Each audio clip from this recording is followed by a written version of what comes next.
Hello friends, मी आज चणे आणि कुळव्याच्या फुलांची भाजी करत आहे। हे बघा, हे वाढलेले फुलं आहेत, यांना छान मी उकडून घेतलेलं आहे। चण्यांना पण उकडून घेतला आणि हे 2-3 पाण्याने स्वच्छ धुवून घेतला, मग यांचा कडूपणा निघून जातो।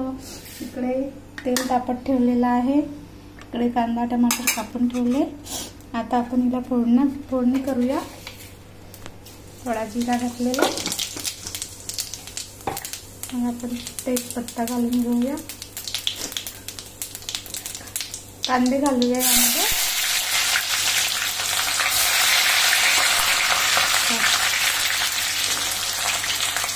आता कांदे छान लाल झालेले आहेत। आता यामध्ये आपण लसूण अद्रक टाकूया। थोडासा लसूण अद्रकची पेस्ट घातली, आपल्याला टोमॅटो घालून घेऊया।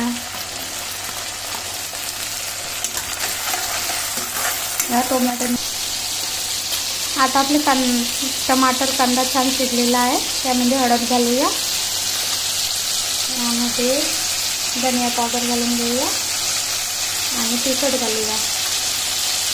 थोडा तिखट छान वाटते, यामध्ये थोडा जास्त तिखट घालावं लागते। आता हे छान शिजू देऊ याला। आपण चणे घालूया, चणे छान शिजू देऊ। यामध्ये आता ही फुलं घालूया वाढलेली। याची भाजी खूप छान वाटते आणि पौष्टिक असते।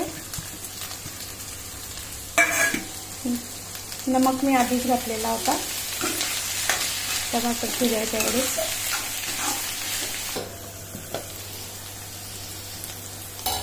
आता बघा किती छान तेल सुटलं आहे भाजीला। अशी तर भाजी करावी लागते। भाजी आपली तयार आहे। मस्त यामध्ये आपण कोथिंबीर घालून घेऊया। तुम्ही पण करून बघा आणि खाऊन बघा, खूप छान वाटते ही भाजी। आणि कशी वाटली रेसिपी ते मला सांगा आणि फॉलो शेअर नक्की करा। बाय।